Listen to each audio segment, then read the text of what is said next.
With me is Paul Dorrington, lead employment specialist at South West London and St George's Mental Health Trust. Paul, you've been using this approach for years. How does it work and how is it tailored to the needs of the individual?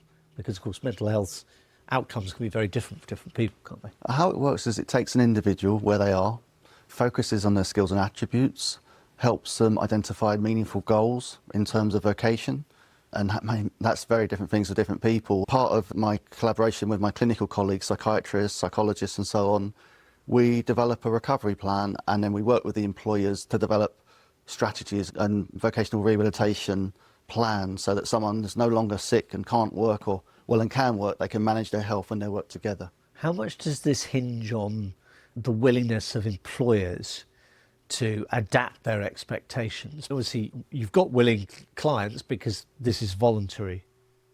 I wondered how much the employer's input matters. It matters to make a successful intervention. We work with employers when we place our clients into a job to provide tools and strategies to make the invisible visible. So the challenges that an individual has, we teach managers and leaders how to recognise them.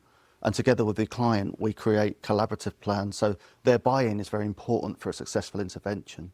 And what's the kind of evidence base of its success? Because I can understand why you could claim that actually even making the initial intervention has some impact, because somebody who often feels isolated feels somebody else is there for them fighting their corner. But longer term, are people staying in jobs or is it falling back for whatever reasons? It works better than any other model in the world, we know that. Statistically, it's very high results comparatively. Effectively, if you're looking at how you've got people into work, how do you ensure they stay in work?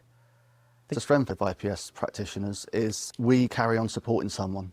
Traditional methods said if someone's ready for work, they don't need us anymore. When they're most stressed and need the most help is when they need it. In IPS, we rapidly get people into work and work with the client to develop coping strategies alongside the employers so that it's long term. And we work time unlimitedly in terms of the care of our clients. As long as they're under our team, we will support the client and employer until they're up and running and working independently with all the adjustments in place. And ultimately, it's a successful long-term approach. You think there's demand for the service? 100%. This is an industry that has always been in demand. Paul Dorrington, lead employment specialist at South West London and St George's Mental Health Trust. Thanks very much.